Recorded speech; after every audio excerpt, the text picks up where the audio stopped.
Dragon பால் சீரீஸில் காணாமல் போன 5 கேரக்டர்ஸ் பற்றி பார்ப்போம். Number 5 launch. இவங்கள டிராகன் பாலில் நம்ம பார்த்துருப்போம். இவங்க தும்முனா 2 விதமான பர்சனாலிட்டியாக இவங்க மாறுவாங்க. ஒருத்தவங்க ரொம்பவே இன்னசென்ட்டாகவும் ஸ்வீட்டாகவும் இருப்பாங்க. இன்னொருத்தவங்க ரொம்பவே ரூடாக இருப்பாங்க. இப்படி ஒரு சூப்பரான கேரக்டரை டிராகன் பால் ஜி ஸ்டார்ட் ஆனதுலேருந்து கொஞ்சம் கொஞ்சமாக காணாமல் போக வச்சுட்டாங்க.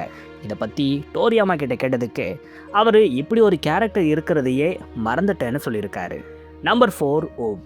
டிராகன் பால் ஜியுடைய எண்டிங்கில் கோகு எல்லாரையும் விட்டுட்டு இவர் கூட ட்ரைனிங் எடுக்க போயிருப்பார். இவர் கிட்புவுடைய ரீஇன்கார்னேஷனாகவும் இருப்பார். ஆனால் சீரீஸ் போக போக இவரை டோட்டலாக மறந்தே போயிட்டாங்க. நம்பர் 3 ரேடிட்ஸ்.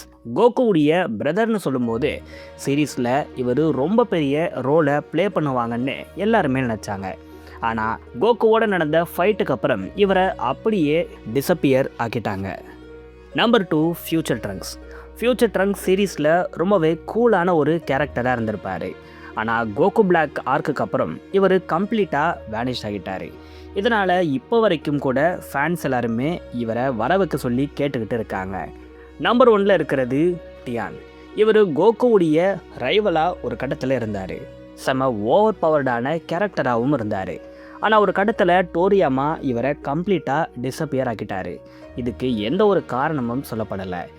இப்படி காணாமல் போன இந்த 5 கேரக்டர்ஸில் எது உங்களுடைய ஃபேவரெட்னு மறக்காமல் கமெண்ட்ஸில் சொல்லுங்கள். இதே மாதிரி காணாமல் போன கேரக்டர்ஸையும் கமெண்ட்ஸில் சொல்லுங்கள்.